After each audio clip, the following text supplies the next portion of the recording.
যখনই এই বৃহস্পতি মিথুনে যাবে তখন রাশির উপর একটা ইতিবাচক দৃষ্টি পড়বে এবং প্রচেষ্টার ঘরে দৃষ্টি পড়বে, সপ্তম ঘরের উপর প্রভাব পড়বে।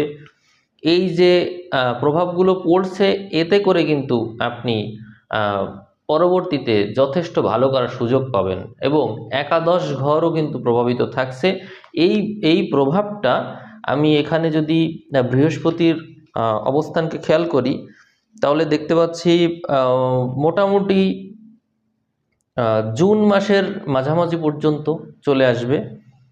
এখানে জুনের 30 তারিখে দেখছি বৃহস্পতি আবার কর্কটে চলে এসেছে। তারই আগ মুহূর্তের দিকে যদি আমরা একটু যাই তাহলে আশা করা যাচ্ছে বৃহস্পতি এতদিন থাকবে। এর মানে হলো মোটামুটি 6 মাস মতো আপনারা বৃহস্পতির প্রভাবকে পেয়ে যাচ্ছেন।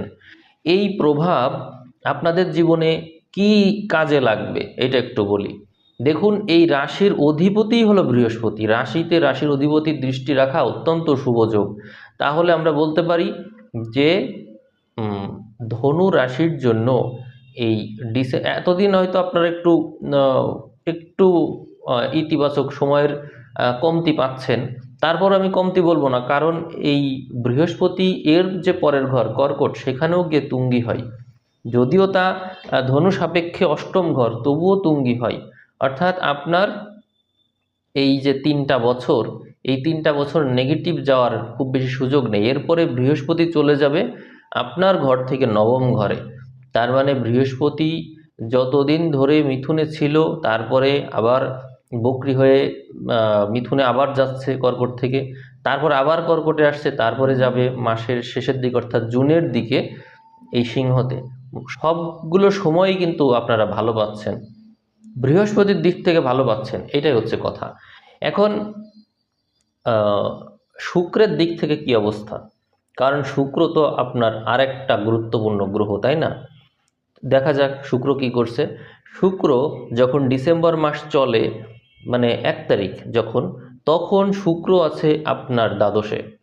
এখন শুক্র কি তাহলে ওই সময় ভালো ফল দিতে পারলো? না, শুক্র ওই সময় ভালো ফল দিতে পারছে না, কারণ ওই সময়ে রবি মঙ্গলের সাথে শুক্রকে থাকতে হচ্ছে। ফলে মাসের একেবারে শুরুর দিকটা আপনার জন্য ভালো না। এরপরে আমরা যদি